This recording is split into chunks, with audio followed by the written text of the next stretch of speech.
Okay, hello everyone. Let's go ahead and take a look at quantifying the strength of the relationship. Basically what we did before was we took a look at the correlation of two variables and we wanted to go ahead and quantify and describe, but basically what we did was describe the relationship in terms of its direction and its strength. Now, in mathematics that's not going to be enough for us to go ahead and describe because somebody's description might be different from somebody else's description based upon their perception. So what we want to do then is we want to be able to quantify the correlation, and then by quantifying the correlation, then we can go ahead and have consistent descriptions of the correlation or the relationship and the strength between the two variables. So what we're going to use is we're going to use what is called Pearson's product moment correlation coefficient. Now all we're going to do is we're going to call that R.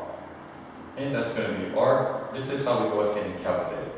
R is going to be equal to the sum of the differences between the x values and the mean, x mean, times by the differences between the y values and the y mean. All divided by the square root of, this is going to be the summation of the squares of the differences between x and the mean and x's mean, multiplied by the sum of the squares of the y values and the difference between the y values and the y mean. Now, what we'll do is we'll go ahead and show everybody how to go about doing this by hand in class, and also make sure that we can always go ahead and use our graphic display calculator, put those values into the graphic calculator, and actually come up with that particular R value very quickly. But what we want to do at this particular point is we want to make sure that we can quantify based upon the value of R. We want to be able to consistently be able to describe the relationship of direction and strength. Now generally what we're going to say then is that if R is greater than 0, then the direction is going to be positive. If R is going to be less than 0, then the direction is negative. If the absolute value of R gets closer and closer to 1, then the strength increases to strong, and if as the absolute value of R approaches 0, the strength of the relationship decreases to weak. Okay, now what I have up here is how we are then going to be able to use R, based upon the value of R, consistently be able to go ahead and describe the strength of the relationship between the two variables. Now, what I'm going to do here is I'm just going to go ahead and go all the way to this particular maximum value that we can have for this particular data set. And it says that R is going to be equal to 0.9888. Now, if we go ahead and take a look at where that is, that 0.9888 is very, very close to here. And from 0.87 all the way to an R value of 1, we're going to have a very strong relationship. Now, of course, all of these are positive because R is greater than 0. Now, what we're going to say then is that if we ever come across the situation when R is equal to 1, then we're going to be calling that a perfectly strong correlation. Now, let's go ahead and also see what happens when we get closer to this 0.87 value, because that's where the strength of the relationship changes from strong to moderate. Now, just watch what happens here. I'm going to get that as close as possible with this particular data set to about 0.87. Now, this is about 0.87 here. So notice that all the way from the point where it was very, very strong, okay, very strong, almost perfect, to now at the point where we're right at the borderline between the relationship going from strong to moderate. Now, if I go ahead and continue to all the way to 0.5, then I'm going to be at the borderline of where moderate goes to weak.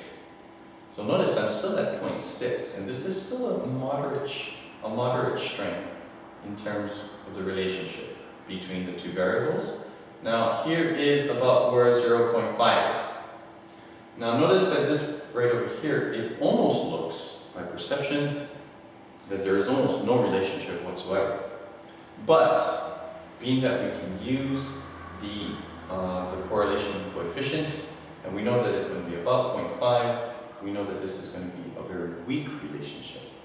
Now, I'm going to go all the way to 0.1 because that's where 0.1, the transition from strength of the relationship goes from weak to none. Now take a look at what that looks like. Okay, so R right now is at 0.4, going down to 0.3, going down to 0.2, now at 0.1. There's 0.1. Oh, a little bit lower. Let's go a little bit lower. There's about 0.1. Now, this right here, some of you might be saying, oh my goodness, there is no relationship whatsoever. But at this particular point, it's a very, very weak relationship, but we wouldn't say that there is no relationship. The only time that we can actually go ahead and say there is no relationship is when it is actually less than 0.1. And anywhere from here,